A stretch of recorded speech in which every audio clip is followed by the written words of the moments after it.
of these ring a bell to you? Donkey Kong, Super Mario Brothers, Duck Hunt? Well, these were very popular games in the Nintendo series. Well, you're probably more familiar with these games than you think. Can you hum the Super Mario Brothers theme song?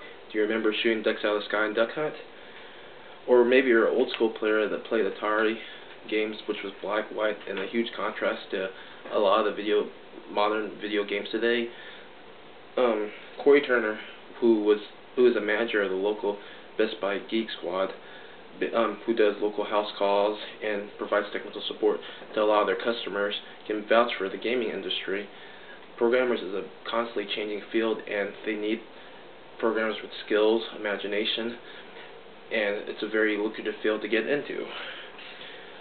Video games is one of the fastest growing fields right now, and it's constantly evolving even today. And now that I've given some background information about programming, I want to get into more detail what they do and why. Billions of dollars are spent in video games each year, and it's impacted kids, adults, and teenagers all alike.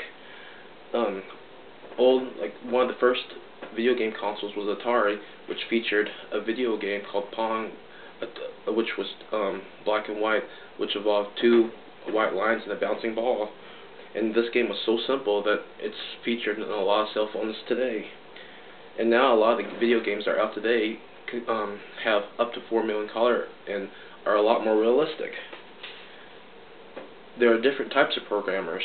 There's an AI programmer who deals with the artificial intelligence of certain games, a sound programmer who does the dialogue and like the music of the actual game, a graphics programmer, and a porter programmer who deals with mostly converting games to a more usable format.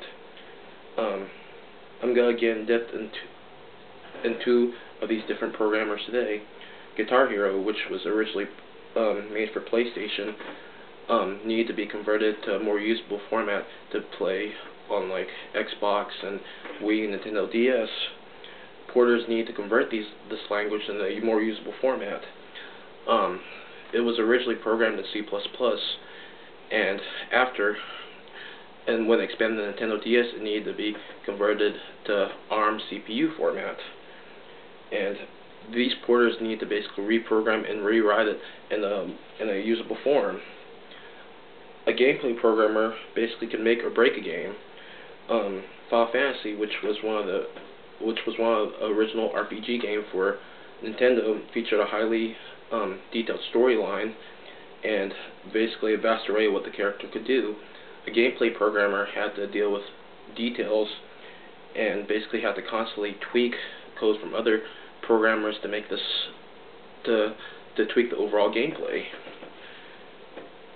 The popularity has been constantly increasing over the past few years, and it's constantly changing. I mean, the PlayStation 2 made over $301 million in video game revenue sales alone.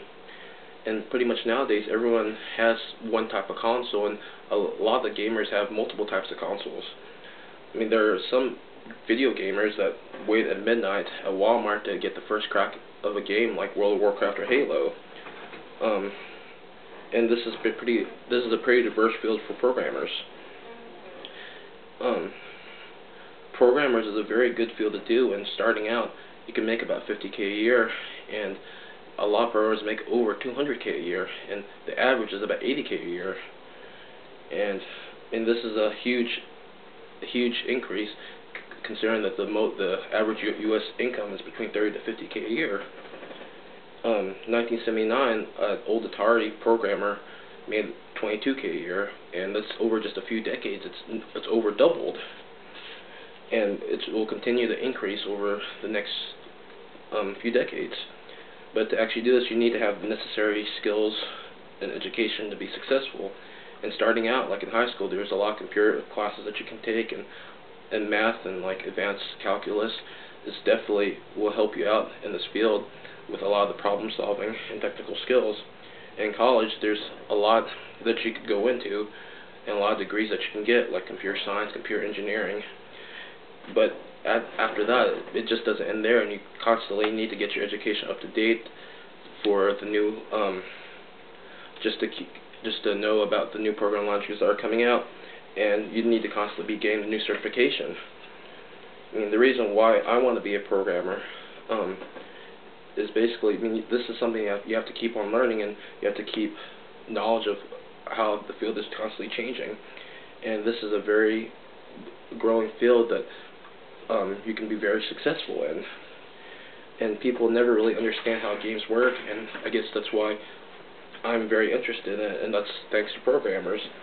So this is why I want to be a programmer, and I know I'll be successful in this field. Yay.